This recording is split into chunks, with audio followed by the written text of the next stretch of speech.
Now to our world lead today. A top counterterrorism official in the U.S. is now saying that recent anti-Muslim rhetoric is making his job and the work of his colleagues more difficult. Let's bring in CNN's Jim Sciutto. And Jim, this official specifically referenced anti-Muslim remarks by President Trump. That's right. This is the head of the NCTC, the National Counterterrorism Center. That's the intelligence agency charged with preventing terror attacks on U.S. soil. And while he didn't say it was one particular tweet or one statement, I was very specific with him. I pressed him. I said, are you talking about Trump's, for instance, travel ban, Muslim-majority countries? Are you talking about that kind of thing included in here? And he said very simply, yes, that makes my job more difficult. He went on. He said, I don't think it is arguable it's more difficult when the environment is contaminated by mutual suspicion. If you're increasing the amount of suspicion and distress on these communities, it places more challenges in our way. To be clear there, when he's talking about these communities, of course, he's talking about Muslim communities, and he, like many other law enforcement officials, will make the point.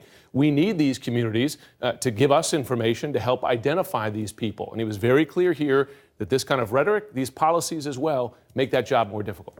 And he's on his way out the door, though, we should note. I mean, this is a comment he might not make if he still had, like... No question. He's a very careful, very apolitical guy. He's on his way out of the door, but keep in mind, after serving really nearly a year under the Trump administration, having served a slightly longer time of the Obama administration. He's out the door, but not within 24 hours of the inauguration. Right? But it struck you. I mean, you thought that this was notable, a Trump administration official saying the president's language makes fighting terrorism more difficult. Absolutely. And to be clear, pressed him 3 or 4 times on this to make sure we knew what he was talking about here. And he's not alone in saying this. You'll hear others. I spoke to the Manhattan District Attorney 2 days ago who made a similar point. So the folks on the front lines of terrorism worry that this makes things more dangerous.